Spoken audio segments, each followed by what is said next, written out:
Hey y'all, today at The Point, we're going to think about being desperate. This is a topic that's been very much in my mind lately, and so I just thought I'd talk about it with you.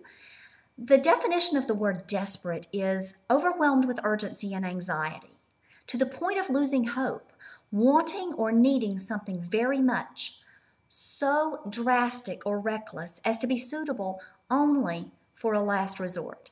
Now, so many times in our culture, the word desperate has very negative connotations. You know, as teenage girls, we were desperate for a boyfriend. As adults, we're desperate to keep a job and make money to support our family. Even life circumstances such as death, disease, all kinds of things can cause us to be desperate, especially financial problems. We've seen this in our nation a lot lately. And so many things can cause us to feel desperation. Even ministry can cause us to feel desperate because we just don't have the resources that we need to do what God is calling us to do, we feel. How many times have you heard the phrase, desperate times call for desperate measures? See, desperation often has negative connotations, but I want to suggest to you that it doesn't have to have, as the middle part of that definition said. So often as I walk out this ministry that the Lord has honored me with, I find myself saying to Him, Lord, I am desperate for you to come into my life and to walk with me through this situation or that situation. I'm desperate for you to give me the words to write. I'm desperate, Father, for you to give me the words to speak as I go out and have the privilege of speaking to different ladies groups. I just find myself more and more saying, Lord, I am desperate for you to walk alongside me and give me your wisdom and enable me to do what you've called me to do. We find this many times in the Psalms. The psalmist David over and over cried out in desperation to God. It wasn't that he was crying out in a last-ditch effort. He was crying out as a first line of defense. Listen to Psalm 6. When David pours forth a desperate plea for deliverance, he says, Be merciful to me, Lord, for I am faint. O Lord, heal me, for my bones are in agony. My soul is in anguish. How long, O Lord? How long? Do you hear the desperation in his voice? Well, I want us to think for just a minute about how often we fail to live in desperation to the Lord. Allow me to explain. So often, things are going well, and we get this attitude of, I got this handled, Lord. I don't really need you here. It's a pretty easy thing. I'll call you when I need you.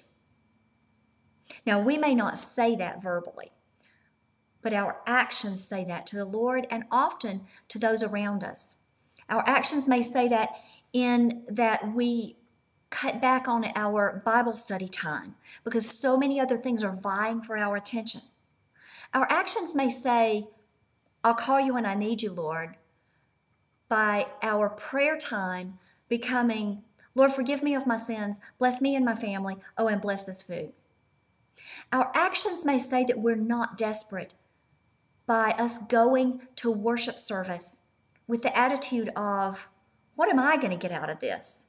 Rather than thinking and pondering on the one that we are going to worship, the one who is worthy of worship. Even in ministry, our actions may say, I'll call you when I need you, Lord, just by the fact that we don't rely on Him for the ministry activities that He's called us to do. Now, I believe that probably some of you can identify with me on this because I've been in this situation where I failed to be desperate for the Lord. So unashamedly at this point, I say, Lord, I am desperate for your intervention. I'm desperate for you to come alongside of me and help me. There are those in the world that would look at me and listen to me say that and say, well, she's just not a strong person, or she's not a strong Christian, or she's using that as a crutch because she doesn't want to take responsibility for what she needs to do. Well, let me illustrate for you how crutches can be so extremely important in our lives. My dad, at the age of 16, developed polio. Now, this is a picture of my parents, my mom and my dad. My dad suffered with polio and the effects of that until the Lord took him home and healed him in 2004. For all of those years, if Daddy was going to stand up and most certainly walk, he had to wear a full leg brace and he had to walk with the aid of crutches, 2 crutches. If he did not have those things, he would fall. He would not be able to stand. So crutches enabled my dad to be stronger and to walk out the calling that God had on his life. Without those crutches, Daddy could go nowhere. So I would submit to you that being desperate for the Lord Jesus Christ in our life is not a crutch in the negative sense of the term. Being desperate for the Lord Jesus Christ to come alongside us and work in our life is something that we all really, really need. And so I ask you today, are you desperate for God to make himself known in your life? Are you desperate for his intervention in your prayer life? Are you desperate for him to show you things out of his word that he wants you to learn? Are you desperate for God? I hope you are. If you're not, ask him to give you that desperation. He will do that, I promise. Have a good day, and I'll see you back here at the point very soon.